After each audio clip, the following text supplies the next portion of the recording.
Number 1, ഇവർ പറയുന്നത് എന്താണ്, 75ാം ജൂബിലി ആഘോഷമായി ദേവസ്വം ബോർഡിന് ജൂബിലി ആഘോഷം നടത്താൻ ഇത് കുറിക്കമ്പനിയും അതുപോലെ തന്നെ കാര്യങ്ങളൊന്നും അല്ലല്ലോ. അദ്ദേഹം എന്താ മറുപടി ചോദിച്ചത്, അല്ലെങ്കിൽ അതിന് പകരമായിട്ട് സനീഷിനോട് ചോദിച്ചത്, സനീഷിൻ്റെ ന്യൂസ് മലയാളം ചാനലിൻ്റെ ആഘോഷം സംഘടിപ്പിക്കുകയാണെങ്കിൽ അങ്ങനെ തിരുവിതാംകൂർ ദേവസ്വത്തിൻ്റെ കാര്യത്തിൽ ജൂബിലി നടത്തേണ്ട ആവശ്യമുണ്ടോ?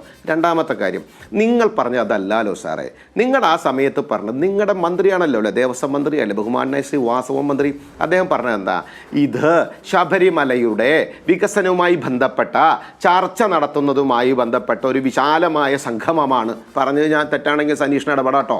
അപ്പോൾ അങ്ങനെ വിശാലമായി നിങ്ങൾ നടത്തിയ ചർച്ച, ശബരിമലയുടെ വികസനവുമായി ബന്ധപ്പെട്ട് നടത്തിയ ചർച്ച, ഇങ്ങനൊരു പന്തലും കെട്ടി, മൈക്കും കെട്ടി, LED വാളും വെച്ച്, അതിനകത്ത് കൾച്ചറൽ പ്രോഗ്രാമും വെച്ച്, അങ്ങനെ കേരളം മൊത്തം അങ്ങനെ ഫ്ലക്സ് ബോർഡുകളിൽ പിണറായി വിജയൻ എന്ന മുഖ്യമന്ത്രിയുടെ പടവും വെച്ച് അയ്യപ്പൻ്റെ പേരിൽ സംഗമം നടത്തി. നിങ്ങൾ രാഷ്ട്രീയ മുതലെടുപ്പ് നടത്തുമ്പോൾ അന്നും ഞങ്ങൾ പറഞ്ഞു ഈ ൂർത്തും തട്ടിപ്പും അരുതേ അരുതേ അരുതേ എന്ന്. നിങ്ങൾ കൃത്യമായി പറഞ്ഞല്ലേ, നിങ്ങളൊരു പഴഞ്ചൊല്ലിനെ കൂട്ടുപിടിച്ചില്ലേ, ഞാൻ പറഞ്ഞല്ലേ, എന്നെ തല്ലണ്ടമ്മാവ ഞാൻ നന്നാവില്ല എന്ന് പറയപ്പെടുന്ന രാഷ്ട്രീയ നിലപാടാണ് നിങ്ങളെടുത്ത്.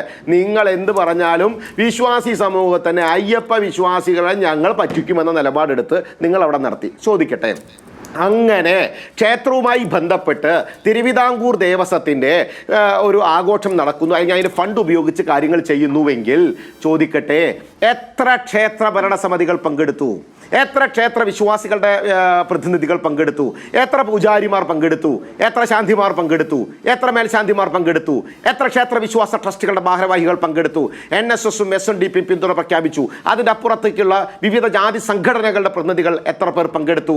അവരെയാണോ നിങ്ങൾ ഉന്നയിച്ച് ലക്ഷ്യം വെച്ചിട്ടുണ്ടായിരുന്നത്?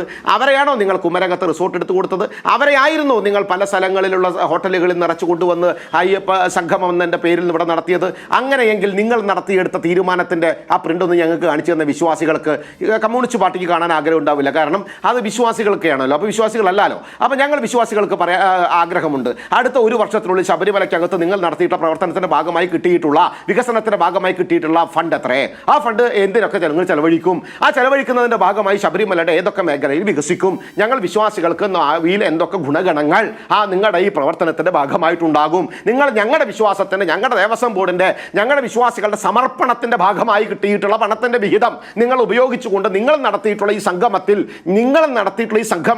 കിട്ടിയ പണം എത്രയാണ്, ചെലവാക്കാൻ പോകുന്ന കാര്യം എന്താണ്, ചർച്ച ചെയ്തതിൻ്റെ ഉരുതിരിവ് എന്തൊക്കെയാണ്, ആ ഉരുതിരിവിൽ പങ്കെടുത്ത് എവിടെയാണ്, ആ എടുത്ത എക്സ്പെർട്ടുകളുടെ കമ്മിറ്റി എടുത്തതിൻ്റെ കൺസ്ട്രക്ഷൻ ഉണ്ടോ, അതിനകത്ത് വിശ്വാസി സമൂഹത്തിൻ്റെ മറ്റു വിഭാഗങ്ങളുമായി ബന്ധപ്പെട്ട കാര്യങ്ങളുണ്ടോ, അന്നദാന മണ്ഡപവുമായി ബന്ധപ്പെട്ട കാര്യങ്ങളുണ്ടോ, അന്നദാനം കൊടുക്കാൻ നിങ്ങൾ തീരുമാനിച്ചിട്ടുണ്ടോ?